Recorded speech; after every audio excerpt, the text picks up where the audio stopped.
The Hay Wain takes us back to an imagined past, peaceful, idyllic, simple, inhabiting a small pocket of rural England that we wish we lived in. Do you ever pine for a world now gone? Maybe a world that you never experienced but in some way think was a better time. The Germans have a word for it. They always do. There it is on the screen. Literally, it is longing for the past. And if you thought I was going to even try pronouncing that, you're dreaming. When John Constable painted the Hay Wain in 1821, the world around him was already changing. The Industrial Revolution was in full swing, rural poverty was real, and an old world was in upheaval and disappearing. A bit like now, hey? More of that later. Let's look around the painting. First impressions. Well, it's a perfect day, some clouds, some sunshine. The air feels just right. The only sounds are the lapping of water, the creaks of the wheels, the words between the two men as they guide the hay wagon, across the stream, and maybe some barks from the dog. There's a breeze ruffling the leaves in the trees and pushing up the smallest of ripples across the water. The air smells fresh, the scent of water and flowers is gentle. The landscape shows patches of sunlight and welcome shade. It feels spacious, open to sharing its bounty if gently tended, serene. It's noon. We know that from the shadows in the painting's original title, Landscape Noon. Something else you may have noticed, even if you haven't put it into words yet, is the overall tone. It's gentle. There's nothing theatrical going on. The sky shows a tiny bit of drama. Constable liked his skies, but he's meant more towards being simply truthful rather than being overly dramatic. Compare to this Turner from around the same time. But here in the Hay Wain we have a sense of the gentle rhythms of life, of everyone and everything having its purpose, and of contentment in fulfilling that purpose. Was there ever a time as good as this? I wonder. Let's look closer. A main focal point is the Hay Wain. It's empty, maybe going on its way to collect some hay or returning from having dropped some off somewhere. The wagon moves by the muscles of horses. The wagon itself is constructed mostly of wood. All of the construction and technology is understandable. We can see how it was constructed and how it works. We can see how the horses work, the wagon, this boat, this woman getting her water from the stream. The house is by a stream, it's actually the River Store, between the English counties of Suffolk and Essex. The house is by the stream because ready access to water is important when there's no plumbing.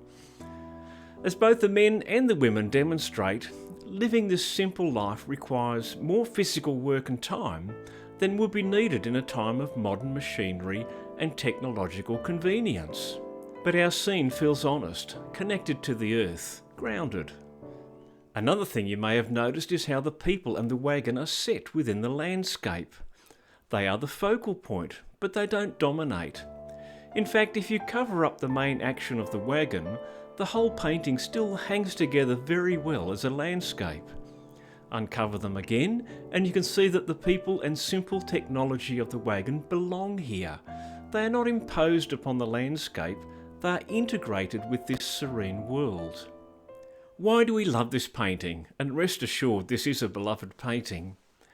Because despite all the wonders and convenience of the modern world, some of us feel we are missing something. And when Constable painted this, it was not our modern world that he was airbrushing out, it was his modern world. The Industrial Revolution brought modern efficiency, freed people from backbreaking labour and lifted some people out of poverty. But it also brought what William Blake described as the dark satanic mills. People left their bucolic surroundings and moved into cities chasing work. Some of them got sick, went deaf, or died as a result of the conditions. The noisy racket of the mills drowned out the gentle breeze and rippling water. The smokestacks filled the crisp, clean air with soot and particulates, blackening the lungs of a generation. Was the pre-industrial age ever as good as in this painting? Maybe, maybe not so much. People did not own the land they worked on, and poverty was rampant. But this kind of misses the point. Constable is not only pointing towards a better time, even if a bit mythical, he's pointing us toward a better way of being, a feeling he has about a world he wants, rather than what might have existed in cold reality. Constable said that painting is with me but another word for feeling. He's expressing how he wants things to be, maybe even something worth preserving out of his current time, particularly as he watched it slipping away.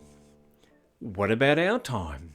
It's not so much the soot in the air now, although we have that still. It's not so much incessant industrialised noise, but again, maybe we've just got used to it. No, now we face a more subtle threat to our sense of grounded humanity. We drown in the noise of incessant social media, all of us. Go to the comments section of anything, and you won't have to look too far to find older people talking about the time before the internet, the time before social media. And now, would you believe it, you can find Generation Z and even Gen Alpha folks reminiscing about the time before artificial intelligence. We love that the internet has brought incredible connection across physical distances, but with that we have exposed ourselves to the worst among us, dredging up the darkest parts of our nature, normalising the extreme. Further, we can easily find ourselves caught in the maelstrom, borne down into the depths. It's not the medium, it's rather how the medium exposes us that should scare us. Shakespeare said, in Julius Caesar, "The fault, dear Brutus, is not in our stars, but in ourselves." We are amazed at artificial intelligence, but we don't really know how it works, whether it can be trusted, or whether it will help humanity. Or, maybe for most of us, just be the next iteration of Blake's dark satanic mills. Or worse, maybe there's no role at all for us in this future. Now don't get me wrong, I love using technology, doing it now, built my career out of it. But it's not a replacement for spending time in the physical, natural world. Here in the Hay Wain, we are treated to an alternative reality. Whether it ever fully existed like this is not the point. We want it to exist. We pine for a connection to the earth. We exult in a simple home by a stream. We respect the dignity of labour and working with the seasons to bring forth bounty from the soil, even if some of us have never actually done that. Because it turns out that deep down we want community. We want a place of being. We want our place, and we want to create with our own hands. We recognise that not everything has to be drama, that simple everyday life has its own beauty and dignity. Buying something in the corner store, chatting with a lady in the post office, well, if you still have one, going for a walk, planting some vegetables, or coaching the footy team. All of these things mean far more than winning some flame war on social media, or making an AI prompt tell us a Christmas carol in rap. Actually, that's not bad. All right. Well, you can see how it ropes you in. Okay. Adjusting my brain again. Yes, our modern world is here, for good or bad. It's where we live now. Better adapt as best you can. And Constable lived in his modern world, where he painted the Hay Wain. But that's not to say we can't let art point us towards something better. Not something that has to be physically realised, we're past that, but something that reminds us of what matters. Ground yourself in the physical and natural world when you get the chance. Breathe the air, feel the breeze, let the gentle sunshine warm your face. John Constable, the Hay Wain.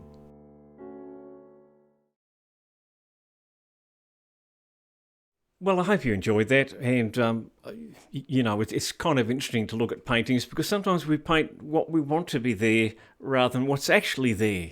If my teacher was listening, she'd be appalled. But there it is. Look, in terms of that rap, I was genuinely surprised. My prompt to ChatGPT, I think it was, my prompt was just give me the story of a Christmas carol, really short.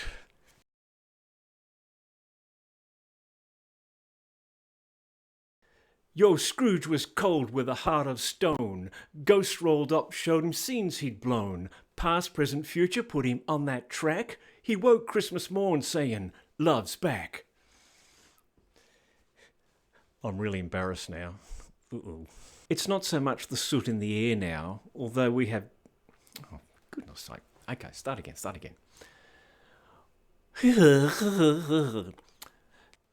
All right, that's enough of that. See you next time on Art Meets Geoff. Thanks for listening.